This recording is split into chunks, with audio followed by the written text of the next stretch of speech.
माता का नाम लक्ष्मीबाई। एंड थोड़ा सा मैं इनके बारे में बताऊंगी। बहुत ही कम उम्र में, यानी कि 9 वर्ष की उम्र में इनका विवाह ज्योतिबा फूले के साथ हुआ था।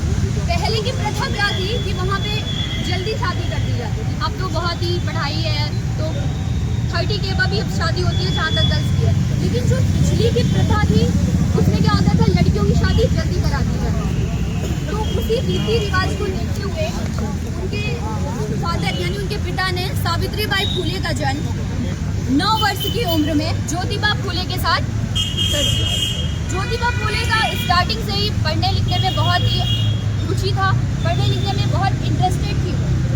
शादी होने के बाद जब ज्योतिबा फूले के साथ उनकी शादी हुई तो उनके साथ कदम से कदम मिलाकर उन्होंने ज्योतिबा फूले ने सावित्रीबाई फूले का पूरा फुल सपोर्ट किया और वो धीरे धीरे करके आगे बढ़ी। इतना पढ़ लिख कर आगे बढ़ गई कि उन्होंने 1948 में पूरे के एक छोटे से गांव में एक विद्यालय बनाया। इसके लिए हमारी शिक्षा के लिए, हमारी बच्चियों के लिए। इससे क्या होगा, पीढ़ी दर पीढ़ी आगे बढ़ेगी। एक शिक्षा को अगर एक महिला अगर पढ़ती है तो उससे एक पूरा परिवार हमारा शिक्षित होता है। ये माता सावित्रीबाई फूले की देन है जो आज मेरी बहन, क्या नाम है सर, मधुरिका यादव मैम जो है उस पद पर पहुंची हैं। तो मैं जोरदार क्लैपिंग करूंगा चाहती हूँ और आप सबसे बोलना चाहती हूँ कि एक बार जोरदार ताली से क्लैपिंग करिए।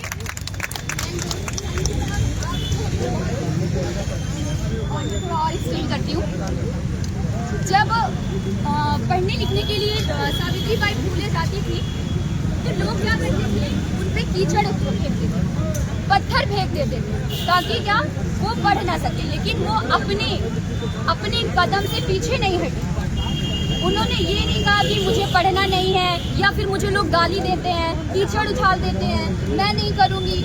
अपने कदम से वो पीछे हटी नहीं, अपने रास्ते पे चलती गई और धीरे धीरे धीरे करके वो पूरे के छोटे से गांव में हमारी दलित महिलाओं के लिए भी उन्होंने एक विद्यालय की स्थापना की।